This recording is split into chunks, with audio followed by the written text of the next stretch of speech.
Boa noite, pessoal. Hoje eu vou falar sobre a ingratidão. É a manchete, né, Cida? O jornalista é assim, o jornalista ele tem uma bala só que é a manchete, tá? A manchete tem que chamar a atenção, né? A ingratidão, assim. Dentro do centro espírita falar de coisa ruim, né? Mas eu queria distorcer completamente a temática, né? Como é de praxe, eu acho que chega um determinado momento que a gente precisa tentar transcender um pouquinho, assim. Passar um pouquinho, sabe? No início, quando a gente está completamente não desperto e a gente abre os olhos e conhece a doutrina espírita, conhece um pouco mais em profundidade o cristianismo, começa a se debruçar um pouquinho mais sobre o autoconhecimento, sobre as coisas do coração, da alma, do espírito. Observe, o nosso primeiro impulso, e o espiritismo ele faz muito isso, né? Porque é uma doutrina que nos instiga a estudar, a gente começa a tornar as coisas muito complexas, né? Então, eu já incorri nesse erro, e a gente começa a usar umas palavras difíceis, e aprofundar temáticas. E eu acho que quando a gente avança um pouquinho no conhecimento espírita, no conhecimento cristão, a gente começa a perceber que a sabedoria está na simplicidade. E a transcendência daquilo que é complexo é uma sabedoria quase que singela. E aí eu olho para a minha jornada, né? E veio falando em jornada, assim, parece que, né? Mas eu tenho 32 anos de idade e eu faço isso aqui há 17, né? Desde os meus 15 anos de idade eu faço palestras. E quando eu puxo na minha memória, eu lembro de pouquíssimas expressões complexas, conhecimentos profundos, estudos de 4, 5 horas. Mas eu lembro com clareza e exatidão de momentos que vivi e de aprendizados que obtive através do exemplo, do carinho, do contato, de uma música, de uma conversa. Vocês não estão vendo ela, só eu estou vendo que ela está no fundinho lá. Mas temos aqui hoje eu tô cercada, que hoje eu tô com o meu time hoje, Cida. Que eu tenho na última fileira 2 evangelizadoras, né? Então eu quero ver quem vai falar mal de mim hoje, né? Se entenda com a dona Doroti e com a Rosane, né? A culpa é delas. E a Rô viveu comigo, eu acho que um pouco mais... A dona Doroti me evangelizou quando eu era menorzinho, né? A Rô viveu, assim, a pior parte da dona Doroti. A senhora pegou a parte boa, que era ali 16, 17, 18 anos, né, Rô? E a gente ia pros eventos, assim, congressos, retiro de jovens, assim. E eu tenho memórias que estão em mim e que se tornaram aprendizado. E eu não tô aqui pregando... sendo contra o estudo, contra o aprofundamento. Pelo contrário, eu sou um nerd da doutrina espírita. Eu leio, eu estudo. Eu só estou dizendo que o conhecimento que está aqui, ele só existe se ele habitar os nossos corações. E ele só habita o nosso coração quando a gente transcende o intelecto e atinge o coração. Acho que é o Chico que fala. Se não for o Chico também, damos tanta frase pro Chico, né? Vai essa aí também, né? Que a evolução do espírito imortal e milenar, ela se dá em 2 asas. O intelecto e a moral. Então, a gente só consegue voar se a gente bater as 2 asas. E a doutrina espírita, por ter esse caráter do estudo, ela muitas vezes, a gente fica que nem uns boca aberta, assim, batendo uma asa só. Então eu conheço gente que leu 400 livros e que quando desencarnar vai para um lugar bem quentinho. Né? E eu conheço gente que não sabe ler, que quando desencarnar vai para um lugar um pouco mais tranquilo. E aí eu queria fazer uma pergunta para vocês, que não tem nada a ver com a palestra. Vocês já comeram ovo pochê? Eu sou chique, né, Cida? Ah, eu sou diferente, né, Cida? Gourmet. Não comeram? Sabe o que é? Eu também não sabia. Eu fui pesquisar só para essa palestra. Eu me dedico, né? Ovo pochê nada mais é do que uma palavra, uma expressão bonita para um ovo em que aplica uma determinada técnica gastronômica em que ele fica com a gema e a clara molinha. E aí eu descobri que eu comi ovo pochê a minha infância inteira. E eu sou um cara, apesar de ser arquiteto, eu não sou muito das exatas, assim, eu tenho um pouco de dificuldade com números.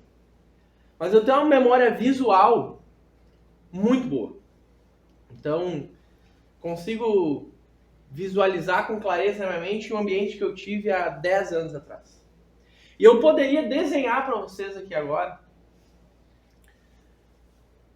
um apartamento de 40 metros quadrados na zona norte de Porto Alegre, em que tinha uma cozinha compridinha, uma área de serviço no final. Essa área de serviço era tomada por vegetação, a janela estava sempre aberta, passarinhos vinham ali nessa área de serviço, ficaram nas plantas, os beija-flores apareciam para beber aguinha. E na ponta dessa cozinha, entre a cozinha e a área de serviço, eu me sentava numa pequena mesa e do outro lado da bancada, a minha avó materna esquentava com água quente uma xicrinha de porcelana marrom com flores pintadas à mão nessa xicrinha. Ela esquentava na água quente. Essa é uma técnica que tem uma sabedoria enorme. E nessa xícara aquecida, ela então me servia o que hoje eu sei que é um ovo pochê.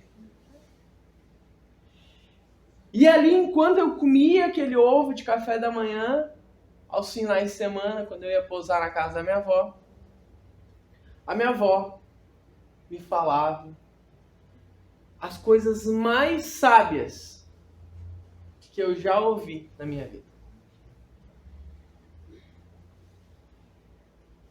Então, assim,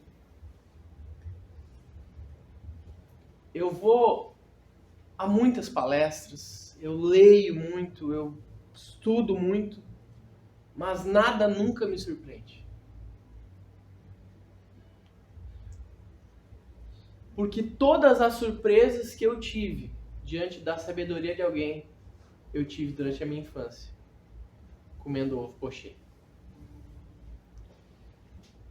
E aí você deve estar se perguntando assim, pai, enlouqueceu, congelou os neurônios do guri. O que tem a ver essa história dele com a avó dele, com ingratidão, com gratidão?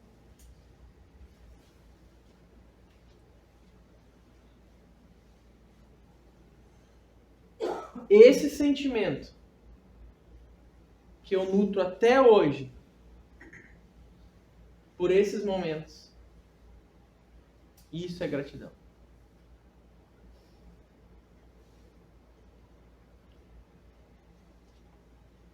E ninguém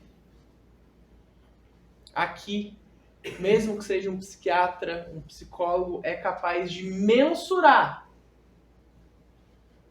os efeitos desse sentimento na pessoa que eu me tornei.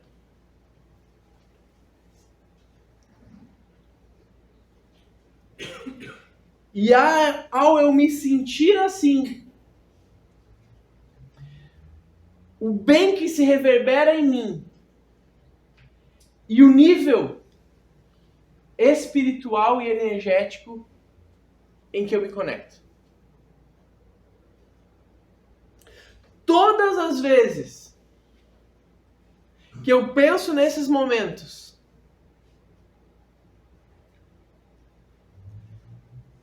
o meu campo energético sobe.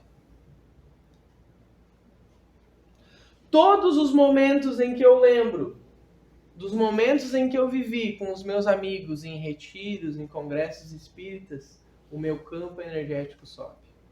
Todos os momentos que eu lembro de um momento feliz, com gratidão de algo que eu passei, o meu campo energético sobe. E aí, lá no capítulo 13 do Evangelho segundo o Espiritismo, e quem quiser tomar um soco de um livro, leia esse item do capítulo 13. É o item 19 e 20 do capítulo 13 do Evangelho segundo o Espiritismo. Kardec vai dizer assim, o que a gente pode pensar das pessoas que só fazem o bem e recebem como pagamento desse bem a ingratidão. Então, Kardec coloca as pessoas que fazem o bem e recebem ingratidão na posição de vítima, né? Coitadas dessas pessoas, fazem o bem e recebem ingratidão, né? E os espíritos vêm e dão uma porrada na gente. Porque eles assim, são orgulhosos, imaturos e não estão preocupados com as bênçãos de Deus. Por quê? Porque eu não faço o bem para receber a gratidão.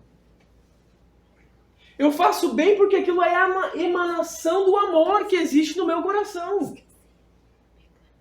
Ou vocês acham que a minha avó, 25 anos atrás, pensou assim, eu vou agora criar um ambiente aqui milimetricamente orquestrado para que essa criatura de 7 anos de idade, daqui a 25 anos, esteja numa palestra sendo grato a mim. É óbvio que não. A minha avó estava simplesmente sendo vó do seu neto. Simplesmente. E aí lembra que eu falei lá no início? A gente precisa transcender. E a transcendência na direção do Cristo e da evolução espiritual não está nas coisas complexas. Está em atingirmos o fluxo natural das coisas. E no momento que uma avó está com seu neto, ela é só uma avó que está com seu neto.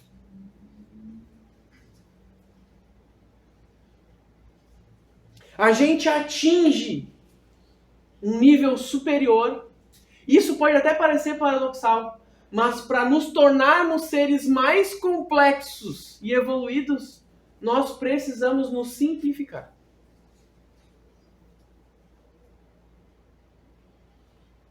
E aí, a gente precisa sempre.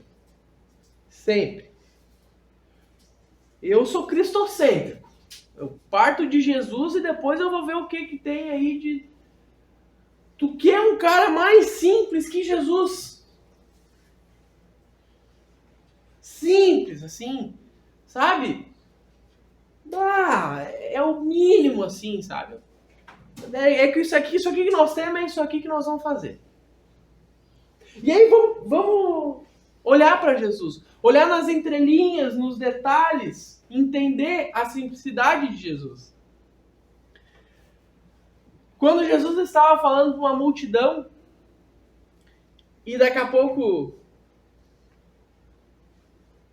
alguém chegou e disse assim, mestre, libera a galera aí que tá anoitecendo, não tem comida, não tem nada aqui. Jesus, não. Peraí, deixa comigo, né? Então ele pergunta se alguém tem algo de comer, né? E aí chega um menino, né? E aí tem aquela música, né? Eu fico com a pureza das crianças, né? É uma multidão. Mas é multidão de tipo assim... Os historiadores da Bíblia vão dizer que tinha quase 1.000 pessoas, assim, outros vão dizer que tinha 5.000. Enfim, eu não tava lá, provavelmente nessa época eu era do time do contra, né? Do anti Jesus. Um menino chega para Jesus e entrega 2 pães e 5 peixes. Ou o contrário, talvez fosse 2 pães e 5 peixes. Sei lá também, azar. Entregou pouca coisa para alimentar a multidão. Olha a loucura dessa criança. E certamente não faltou um Guilherme para olhar para a criança e dizer assim: 5.000 pessoas, 2 peixes. Vai dar uma espinha para cada um. Jesus pega os pães e os peixes daquela criança. E para quem gosta de essas viagens, assim, há quem diga que essa criança seja o apóstolo Lucas, que viria a ser discípulo de Paulo ali na frente. Eu não era, com certeza. Jesus pega aqueles pães, aqueles peixes, e reparem no texto bíblico original. Jesus aponta o pão e os peixes ao céu e agradece. Por que Jesus agradece? Primeiro, citação que está lá em primeira carta aos Tessalonicenses. Em tudo dai graças, porque é assim que o Senhor opera. Então Jesus agradece aquele alimento.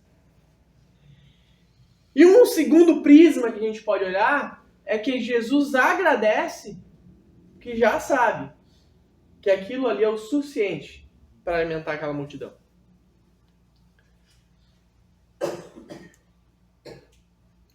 E aí se a gente pegar essa frase e pesquisar ela em todo o Evangelho, a gente vai ver que ela aparece várias vezes.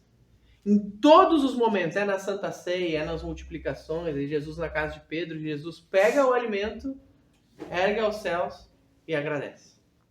Em tudo dá graças.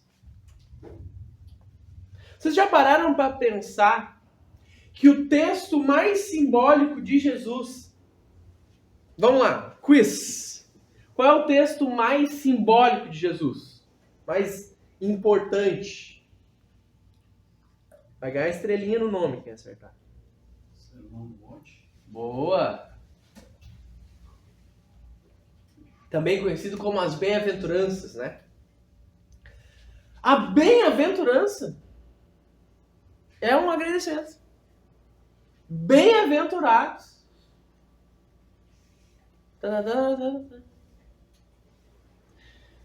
E aí, pegando o gatilho das bem-aventuranças, Jesus, em determinado momento, vai dizer o seguinte: bem-aventurados os puros de coração, pois estes verão a Deus. E aí, para trazer para a literatura espírita, para ninguém dizer que eu sou um herege espírita, tem um livro que eu gosto bastante, chamado Código do Monte. Vocês têm na casa aí, mas acho que deve ter. Acho que até eu doei um aí, né? Desse. Quando eu me desfiz dos meus livros físicos e trouxe tudo pro celular. Código do Monte, do Dr. Sérgio Lopes, em que ele traça um paralelo, cada bem-aventurança com um chakra. E ele vai traçar a bem-aventurança, os puros de coração, com o chakra cardíaco. Que o chakra cardíaco é exatamente o chakra do equilíbrio, que conecta os chakras inferiores, que estão ligados à matéria, às coisas mais do instinto, e ao coronário, os outros chakras que estão mais acima, que se vinculam mais às coisas do espírito e das questões além físicas, né? As minhas evangelizadoras agora ficaram orgulhosas, né? Que eu meti toda essa explicação do chakra aí, né? E esse chakra cardíaco, ele está diretamente relacionado à pureza do coração. E a pureza do coração necessita de um coração grato. Grato. Em tudo dai graças. Em tudo dai graças. E a gratidão, talvez de todos os nossos sentimentos, ela seja o mais controlável. Eu estava refletindo sobre isso. Tirei essa tese aí da minha cabeça, tá? Isso aí não está escrito em lugar nenhum. Se não fizer sentido, vocês apaguem. Se fizer sentido, vocês reflitam comigo. Quando alguém nos faz uma atrocidade, a gente fica com raiva.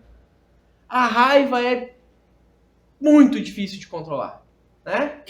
Porque quando tu sente a raiva, tu já sentiu a raiva, tu já foi, tu já meteu os pés pelas mãos e já era, né? Tu não consegue, naquele momento da loucura ali, não sentir a raiva, né? Sublimar. Assim acontece com a cólera, assim acontece com a paixão. Todas essas coisas que são mais viris, mais carnais, são sentimentos difíceis de ponderar e de controlá-los. A gratidão é um exercício de sentimento mental. Mental. Eu me tornar grato e ser grato é um exercício mental.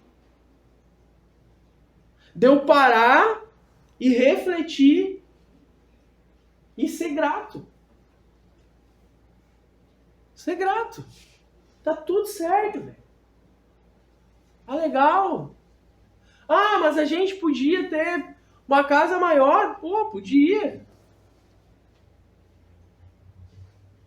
Essas madeiras aqui eu não sei como é que elas estão aí ainda. Que elas estão aí. Quando eu era criança, elas já tinham cupim, né, dona Drotinha? Mas elas estão aí. Eu acho que é Jesus que está segurando. Mas tudo bem.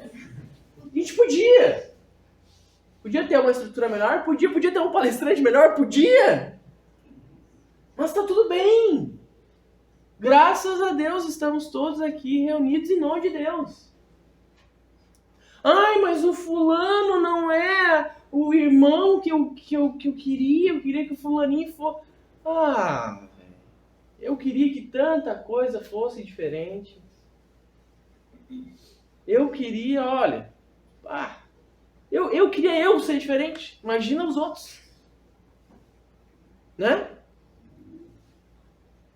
Ah, mas o meu pai lá em 1900 em Guaraná com rolha... Eu tenho um amigo meu que ele tem uma tese. Ele é meio maluco, mas os malucos às vezes eles têm os momentos de brilhantismo, né? E esse meu amigo diz o seguinte: tá todo mundo dando o seu melhor. Bom, às vezes ele me falou isso aí, eu era um pouco mais jovem, mais rebelde, e agora eu tô um pouco mais sereno. Ele falou isso aí, não, tá todo mundo sempre dando o seu melhor. Eu expliquei, mas é claro que não estão. Mas eu te provo que não estão. É só tu sair ali na rua e olhar o mundo. Se tá todo mundo dando o seu melhor, nós estamos ferrados. E aí ele disse, não, cara, tá todo mundo, todo o tempo, dando o seu 100%. Vai ter dias que o teu 100% é nota 6. Mas é aquilo ali que tu pode dar naquele dia, naquele momento, dadas as circunstâncias. Então, quando tu age em direção ao mundo com gratidão, tu te liberta. Tu te liberta. Então, às vezes, a gente se frustra quando alguém nos decepciona. Isso é fantástico, né? Eu acho muito legal a gente se decepcionar com as pessoas. Porque a gente não dá conta de a gente fazer o que a gente planejou. E aí a gente quer que o outro faça o que a gente planejou pro outro. Mas é óbvio que o outro vai decepcionar a gente. Pô, se a pessoa chega e diz assim pra mim numa reunião, e eu faço umas 7 reuniões por dia, se a pessoa diz assim, não, eu espero que tu não me decepciona. Não, então não vamos nem começar, porque eu vou te decepcionar. Isso aí é certo. Eu me decepciono, né? Pô, te liberta. Ah, mas eu tava contando com a dona Doroti. Ah, mas aí tu já viajou, né? Tu não consegue contar contigo. Tu quer contar com os outros.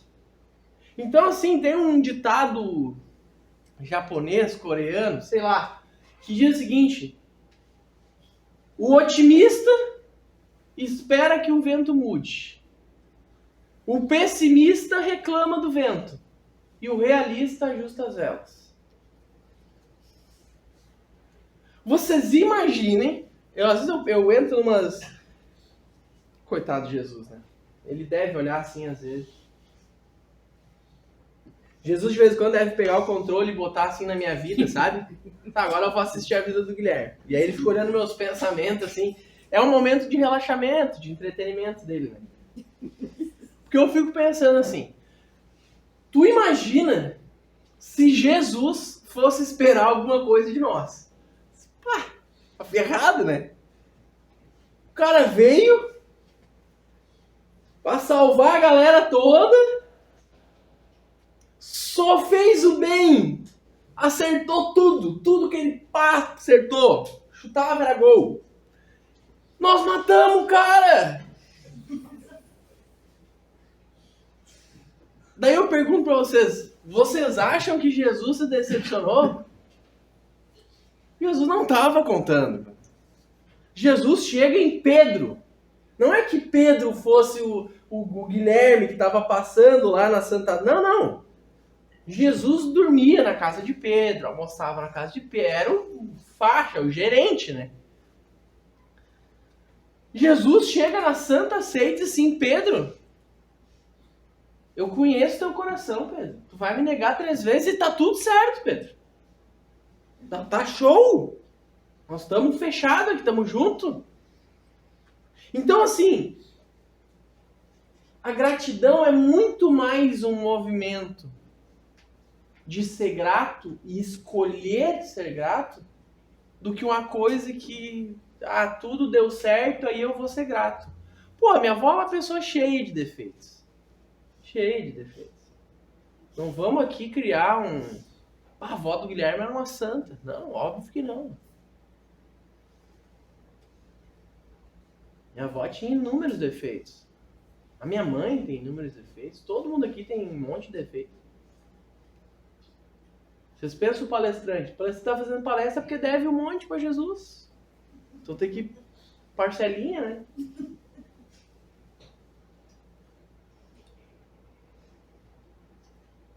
Mas eu não lembro dos defeitos da minha avó. Se eu for assim, ser extremamente frio e calculista e pensar no todo o tempo que eu vivi com ela, foram 18 anos, eu vou dizer que minha avó era uma pessoa muito apegada às relações emocionais, uma pessoa, ao contrário de mim, extremamente emocional, eu sou uma pessoa extremamente pragmática. E eu lembro da minha avó fazendo ovinho com a gema molinha pra mim, né, Diniz? Porque é isso que eu escolhi lembrar. É isso que eu escolhi lembrar. E é por isso que às vezes a gente chega numa família, assim, 2 irmãos que foram criados iguaizinhos. Conversa com um e diz assim, fulano, me conta a história da tua vida. Aí o fulano conta. Só tragédia. Aí tu conversa com o outro que viveu na mesma casa. Passou pelas mesmas circunstâncias. Como é que foi tua vida? Pô, a família era grande, tava sempre agitada e tal. A gente, de vez em quando, quebrava o pau, mas era divertido até. É perspectiva. Perspectiva. Vocês perguntem para a professora Érica, que está lá no fundo, né? Qual é a lembrança que ela tem de mim na escola? Ela vai mentir. Ela vai dizer assim, era um ótimo aluno. Que foi o que ela escolheu ter essa lembrança. Mas eu era um agitador. Era um rebelde. Mas daí ela já viu umas palestras minhas aqui, né, professora? Daí ela apagou aquilo lá na cabeça dela e ficou só um cristão gui, né? Então a gratidão, ela é um movimento de escolha.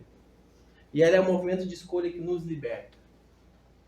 Tem uma pensadora contemporânea, Melody Beattie, que ela fala assim, a gratidão transforma o que temos em suficiente.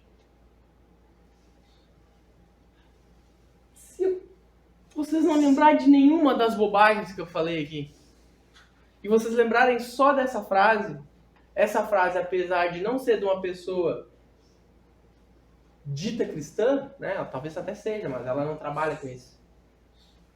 Mas é um pensamento cristão. A gente precisa começar a entender isso, né?